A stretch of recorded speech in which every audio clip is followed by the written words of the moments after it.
Good morning, everybody. Friday in beautiful Santa Fe. Welcome. I'm Alan Webber from the Mayor's Office with a few things to talk about today. Some serious matters, some other serious matters, and then some things we're all working on together for our city.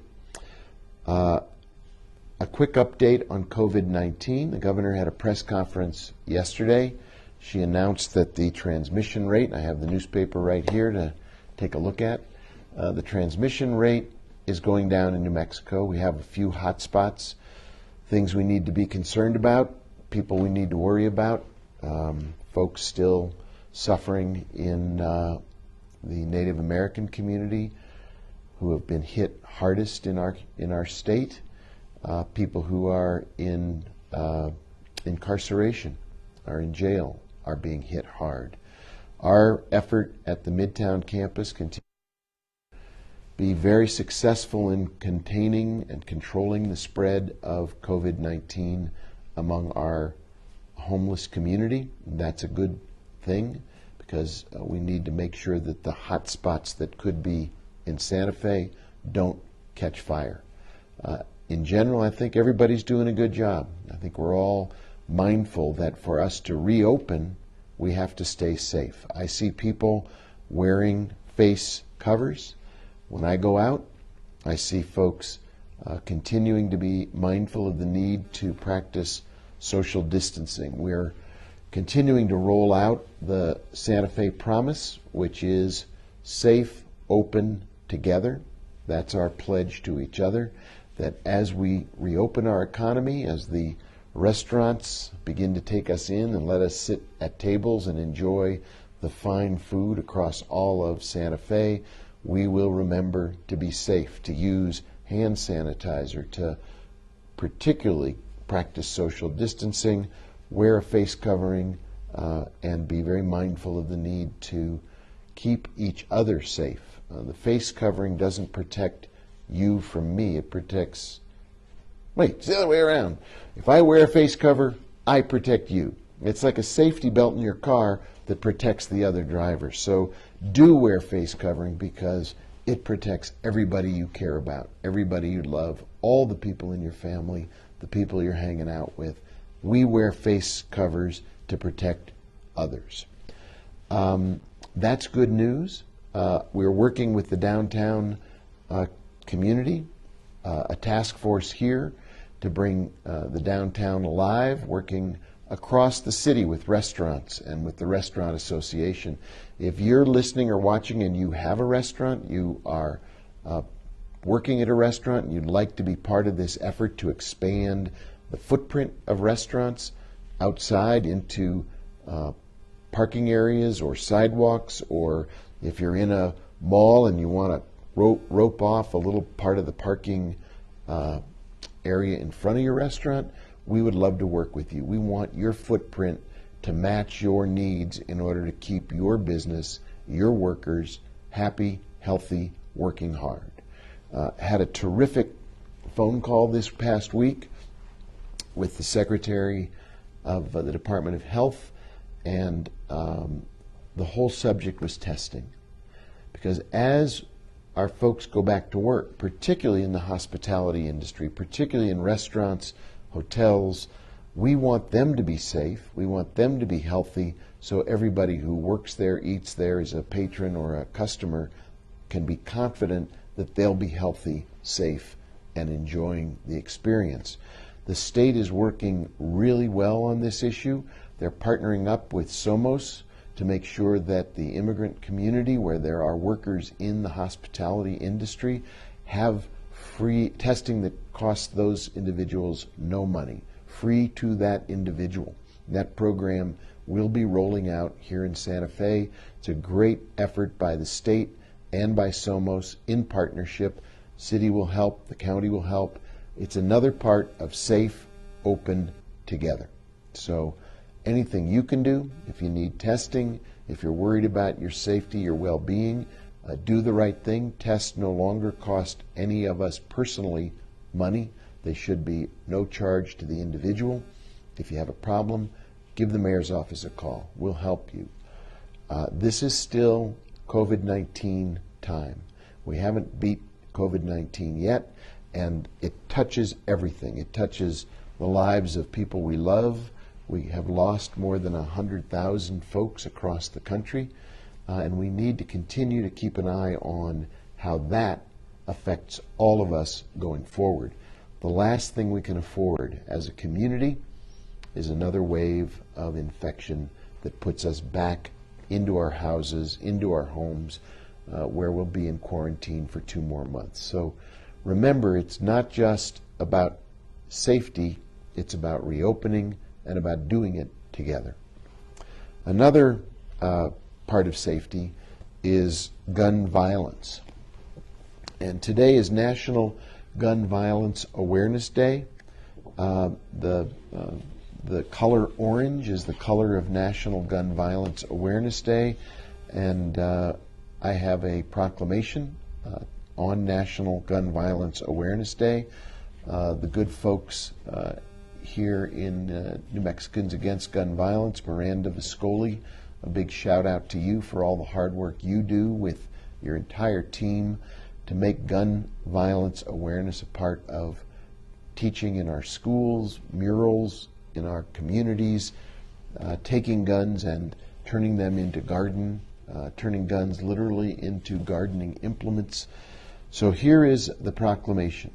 Whereas every day 313 people in the United States are shot and 103 of them are killed, and whereas Americans are 25 times more likely to be murdered by a gun than people in other developed countries, and whereas gun violence disproportionately affects communities of color in the United States and is a fundamental violation of human rights, and whereas according to the Giffords Law Center, in 2016, New Mexico had the 8th highest number of gun deaths per capita among all states, and whereas according to the New Mexico Department of Health, over the past 5 years, the number of visits to emergency rooms for firearm injuries increased 65%. And whereas from 2012 to 2016, 85 children were killed with firearms in New Mexico. And whereas gun violence is rampant in schools and other locations throughout the United States and continues to plague our communities, and whereas by wearing orange we will raise awareness about gun violence and honor the lives and lost human potential of those killed or injured by gun violence, and whereas we renew our commitment to reduce gun violence and pledge to do all we can to keep firearms out of the wrong hands and to encourage responsible gun ownership to keep our children safe. Now, therefore, I, Alan M. Webber, Mayor of the City of Santa Fe, New Mexico, do hereby proclaim June 5th, 2020 as National Gun Violence Awareness Day. So if you're thinking about today, about safety, all the ways we need to stay safe, all the ways we need to take care of each other, wear orange, anything. Orange shoelaces and orange in your necktie, orange in a shirt. It sends the message that you understand that National Gun Violence Day is important to all of us, and we need to be mindful of the significance and the role that guns play when they're not used safely in our community. A couple other things before I turn to the real topic of today's discussion. There's a city council meeting coming up on Wednesday at 5 o'clock. You can watch it. Go to the city's website if you have a hard time finding it. It'll be, as usual, on YouTube, on the radio. City council meeting starts at 5, and we want you to tune in and participate. Plaza Cleanup. We're still dealing with our city financial struggles. We have a big deficit for the rest of this year, and then next year you've heard me talk about the $100 million deficit in all of our funds, a $31 million revenue shortfall in our general fund, which covers most of the things that we do as a city government on a day-to-day basis. We are running shorthanded, and so we're asking for help, volunteer help. Plaza Cleanup this Sunday at 10 a.m., 10 to noon.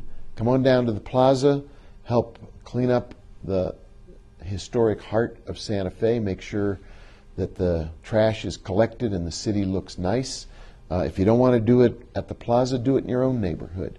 Take out some of your friends, wear masks, wear gloves, do a little cleanup, and make sure that Santa Fe stays beautiful.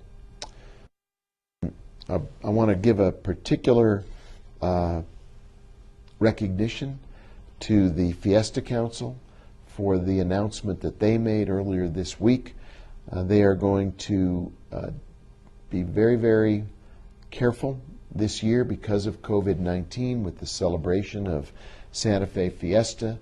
We're going to focus, they're going to focus, and we're going to help them on the historic promise that goes back centuries about the religious nature, the commitment that was made to Santa Fe, to Our Lady, as the Spanish returned to Santa Fe. That part of the fiesta is really from the heart, from the soul. It's the spiritual part of fiesta. This year, the part that is usually the traditional fun, the booths, the activities on the plaza, the council announced they were going to forego those and really focus on the religious origins of fiesta, and I give them an enormous amount of credit. It's very hard when you're in a volunteer role to take on the responsibility of fiesta, the historic and cultural significance, and to have to contend with COVID-19 and have to deal with a hard decision around what do we do when the community can't come together the way we always have. Now we've got to adapt to new circumstances. Fiesta Council deserves an enormous amount of credit for coming to terms with COVID-19 and at the same time keeping the heart and the soul and the history alive. So a lot of credit to them. I want to turn to what is on the front page of every newspaper and on the hearts and the minds of everybody in the country, and that is where we are today with policing, with justice, with the murder of George Floyd, just the latest murder of a black individual in our society, in our country. This tragedy has changed America. We're all called to account, all of us, whatever our race, whatever our creed, color, religious background, or sexual orientation, age, none of that matters. What matters right now is that the United States of America and Santa Fe as a community is looking in the mirror and asking hard questions about how we can do better for each other, with each other, how we can address historic and deeply ingrained systemic racism, and where we can play a constructive and positive role. Over the last week, here in Santa Fe, we've had 5 different demonstrations and protests, each one different, each one a different size, each one organized by different people, yet they had one thing in common.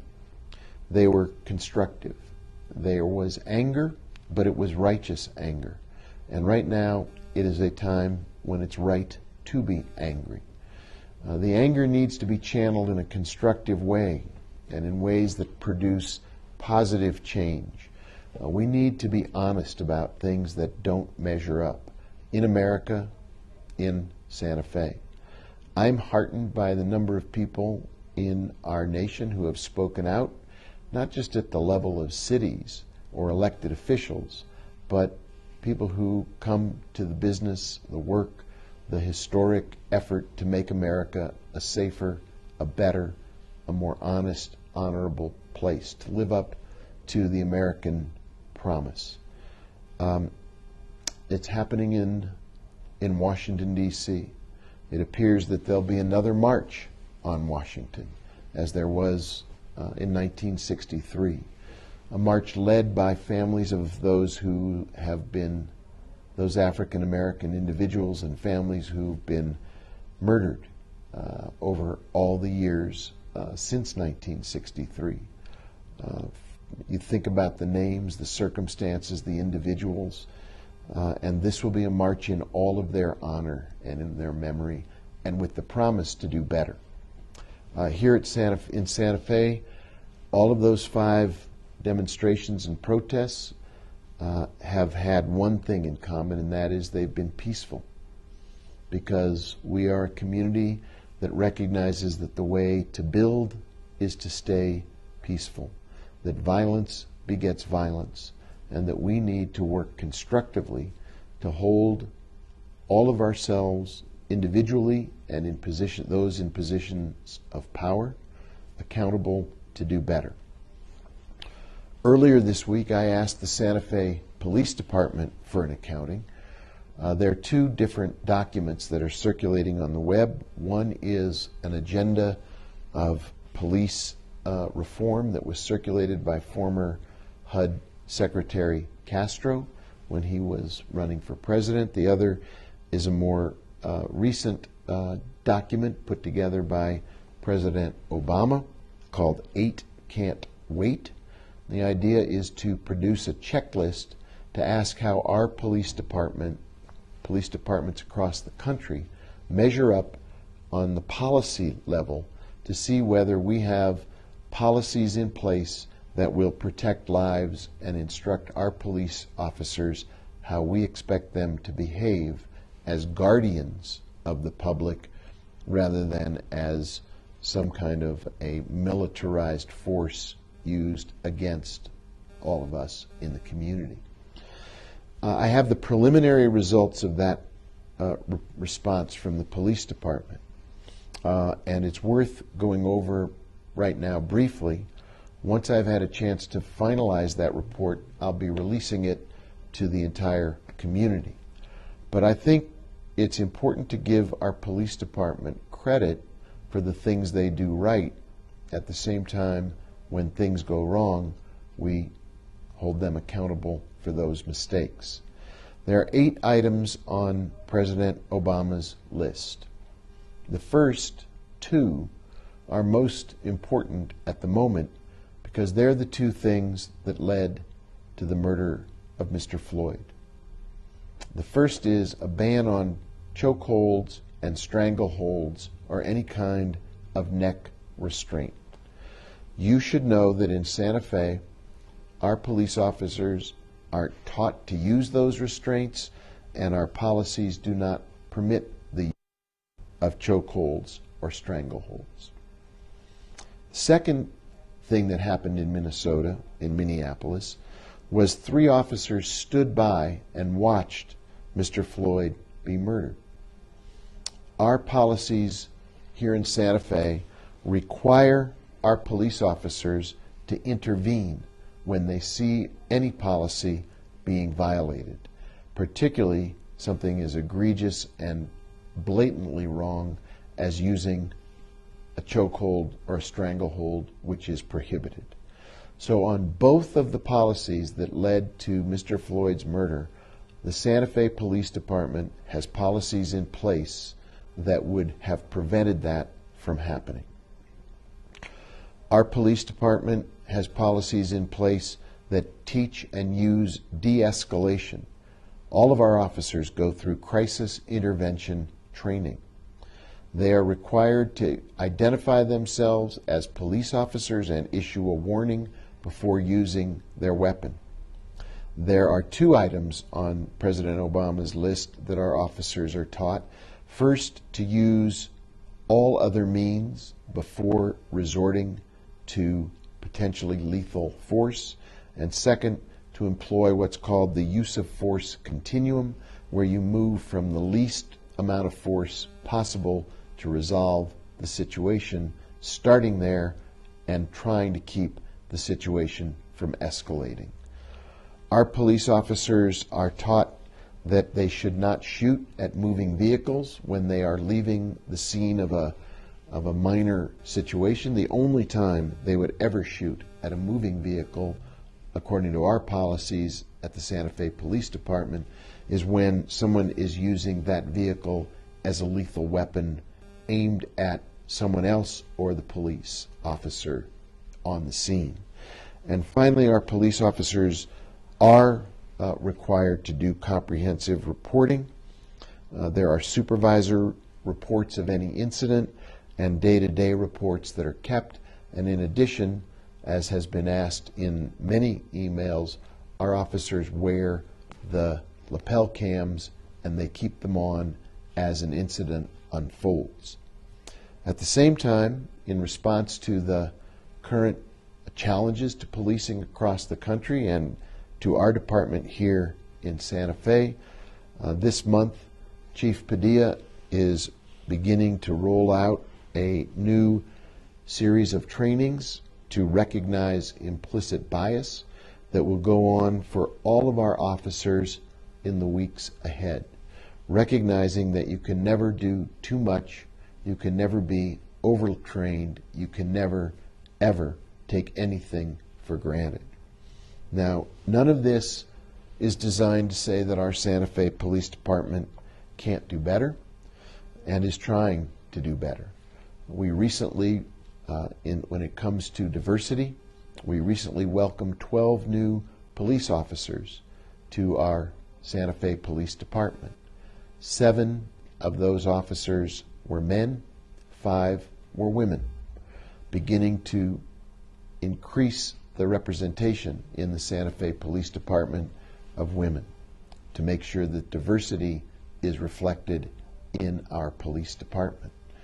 There's a lot of work to be done to make sure that Santa Fe is a safe place for everyone, to make sure that all of our residents feel they are respected and treated with dignity, that their civil and human rights are protected. I want to give the governor another round of applause. She continues to do things right day after day after day. Yesterday at her press conference, she announced that she was setting up a special commission for the state of New Mexico to look into and examine ways at the state level that the civil human rights of all of our residents can be protected, recognizing that across New Mexico there's a very high incidence of violence directed by police toward residents. We all know that in Albuquerque, the Department of Justice continues to be present in the day-to-day management of that police department because of the significant mistakes and egregious aggressions that were conducted there under the previous administration. So there's work to be done. There's work to be done in Santa Fe. There's work to be done in your own neighborhood, to talk to your friends, to talk to your family, to discuss ways that we can all do better. Here in city government, we are very, very mindful that we are in a position where we have to do better.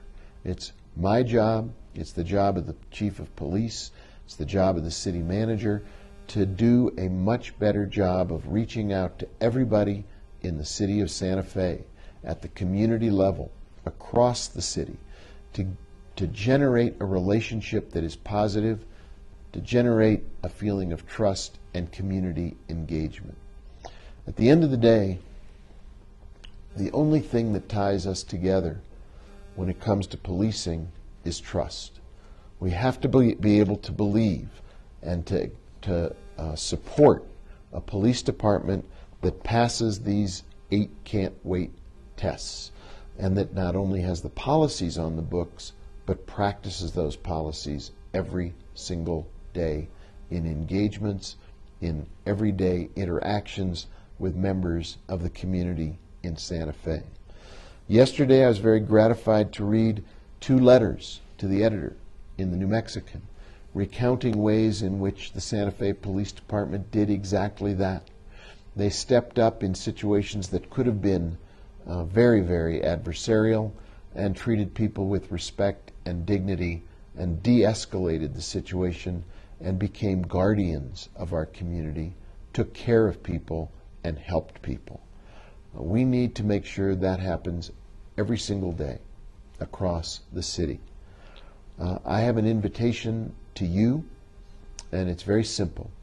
If you have a group of people who would like to have a Zoom call, because we're still restricted in COVID-19 days from having large gatherings of people, but if you'd like to schedule a Zoom call to talk about policing in Santa Fe, I welcome that opportunity. I will do it with any group, anytime you want to set it up. Well, we'll schedule it, and we'll do it through our technology and talk about policing in Santa Fe. As soon as I finish going over the report that was given to me yesterday by the Santa Fe Police Department as a preliminary document responding to Secretary Castro's recommendations, I'm going to be making that report public as well, because you need to know how your department is run. You need to know what the policies are that guide the day-to-day work of the men and women in the Santa Fe Police Department. And they need to know that you are invested in keeping Santa Fe safe and peaceful. There will be, I believe, another gathering this Sunday at 6:30 down at the Plaza for a candlelight vigil. I hope you will come. Confirm that it is on and that it will take place. I'll be there. If you want to visit and talk about these issues, I'll be listening to your comments and your thoughts and your suggestions. I think we are all in this together. I want to end with a memory of my own. Now that we're thinking about another March on Washington, in 1963, you may or may not remember, you may not have been alive, the March on Washington was in August. Less than a month later, in September of '63, I went to a religious service at the synagogue where my mom and dad and brother and I were members, and heard a sermon preached by Reverend Dr. Martin Luther King Jr. A month after the March on Washington, a month after the I Have a Dream speech.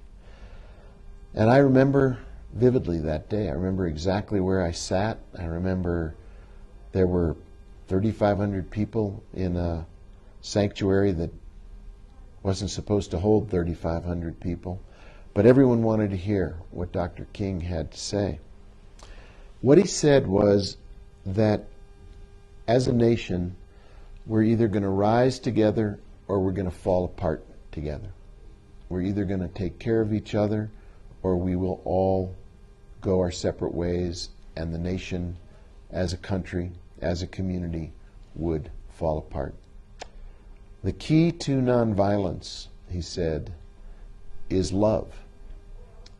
Selfless love, not love of your own self, but love of others, of people in the community who are worthy of all of our love. And that was his message that day. I knew that day, even though I was a teenager, I knew that day that everything he said about our country and our community was right. That racism is the challenge of our country. It's the original sin that needs to be addressed by all of us every single day, and that the work would never be finished. Here we are in 2020, and we are back marching on Washington because racism is still the original sin. It's the stain on our nation's soul. We all need to devote ourselves to the work of cleansing that stain. But the way to do it, I believe, as Dr. King said that day in St. Louis, is through nonviolence and love. That's the way forward. There's time for anger, there's time for righteous indignation, and that time is now. But soon, we're going to turn to healing and to fixing the problems of our country, to doing the work that makes change happen. That work is in front of us in Santa Fe. It involves the police department. It involves every member of our community. It involves all of us at every level in Santa Fe, and as the governor said yesterday, in all of New Mexico. So I hope to see you on Sunday. I hope to hear from you about ways that you believe we can do a better job, ways that I can do a better job as mayor, ways that all of us together can continue the hard work of healing our country, fixing the sins of the past, the errors of the present, and produce a future where all of our children and our grandchildren feel safe, feel respected, feel their rights are preserved, protected, and ensured. It's Friday. It's a beautiful day in Santa Fe. Go out and have some fun this weekend with your family. Go for a hike, enjoy the parks, enjoy the beautiful weather, stay safe. Remember, we're not out of the woods with COVID-19 yet. All of the things that are going on are touched by COVID-19. All of our health, all of our well-being could be threatened by COVID-19 if we have a second wave. So please remember, when you go out, please do wear a face covering. Please do use hand sanitizer. It works. Please do practice social distancing, and take care of yourself, take care of your family, take care of each other. Please, let's all together take care of Santa Fe. Thanks for watching. I'll see you on Sunday.